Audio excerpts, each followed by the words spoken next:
Pasta செய்ய போகிறோம். வாங்க எப்படி செய்யுதுன்னு பார்க்கலாம். இந்த சேனல் புதுசாக இருக்க சப்ஸ்கிரைப் பண்ணிவிடுங்க.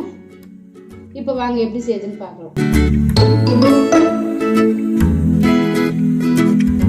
முதல்ல ஒரு கடாயை வச்சுருக்கேன். அதில் தண்ணி ஊற்றிக்கலாம்.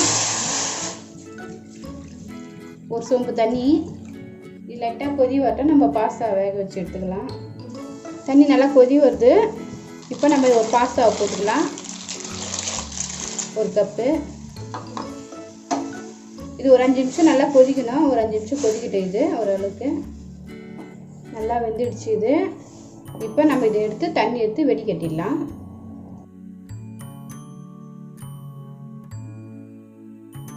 ஒரு கடாய் வச்சுருக்கேன்.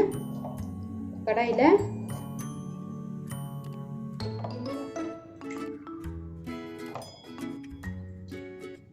3 டேபிள் ஸ்பூன் எண்ணெய் விட்டுருக்கேன். இந்த எண்ணெயில் 1/4 டீஸ்பூன் சீரகம் போட்டுக்கலாம். சீரகம் பொரியுது. நம்ம இஞ்சி போட்டுக்கலாம். பச்சை மிளகா போட்டுக்கலாம். கொஞ்சமாக கறிவேப்பிலை எல்லாம் நல்லா வதக்கிங்க.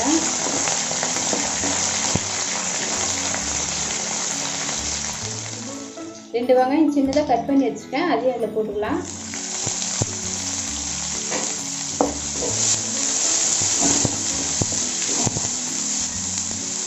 வெங்காயம் ஓரளவுக்கு நல்லா வதங்கணும்.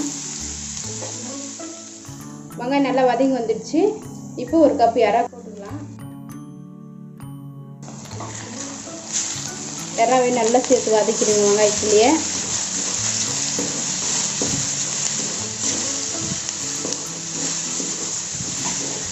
நீங்கள் தண்ணியில் நல்லா பிசைஞ்சு வச்சுங்க இறாவை. இல்லைன்னா இது தண்ணி வந்துடும்.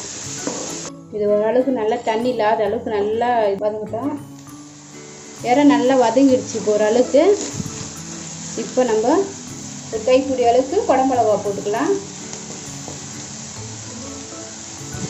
இதையும் சேர்த்து நல்லா வதக்குங்க. ஒரு 1/2 ஸ்பூன் மஞ்சள்தூள் போட்டுக்கலாம்.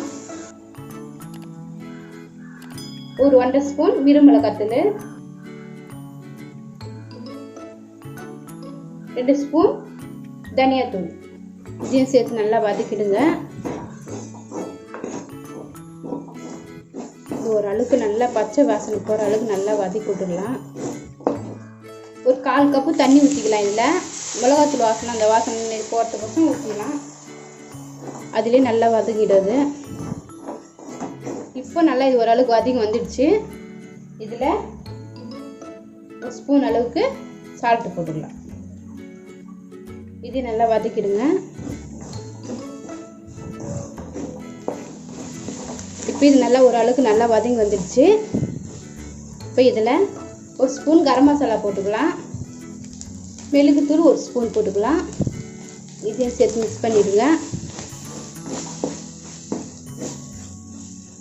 இப்போ நம்ம இதில் தண்ணி நல்லா இருந்துருச்சு. இப்போ நம்ம வேக வச்ச பாஸ்தாவே இதில் போட்டுக்கலாம். இதையும் சேர்த்து நல்லா மிக்ஸ் பண்ணிடுங்க. அவ்வளோ கலர்ஃபுல்லாக வந்துருக்கு பாருங்கள்.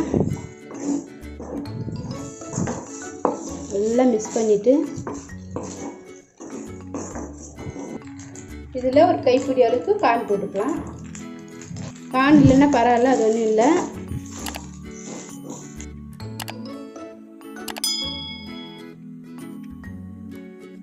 இருந்தால் போட்டுங்க, இல்லைன்னா விட்டுடுங்க.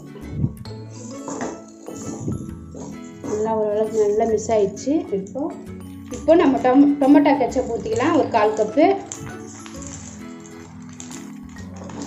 இப்போ இதை நல்லா மிக்ஸ் பண்ணிவிடுங்க. இதை கூட சேர்த்து புதினா தழை கொஞ்சம் போட்டுக்கலாம். ஃப்ளவர் கோசம் போடுறது. இதை கொத்தமல்லி தழை. அவ்வளோதாங்க, முடிஞ்சிச்சுங்க. ப்ரான் பாஸ்தா ரெடி ஆயிடுச்சுங்க. இப்போ ஸ்டவ் ஆஃப் பண்ணி ப்ரான் பாஸ்தா ரெடி ஆயிடுச்சுங்க. நீங்களே செஞ்சு பாருங்கள், எப்படி இருக்குன்னு சொல்லுங்கள். இப்போது ப்ரான் பாஸ்தா ரெடி ஆயிடுச்சு.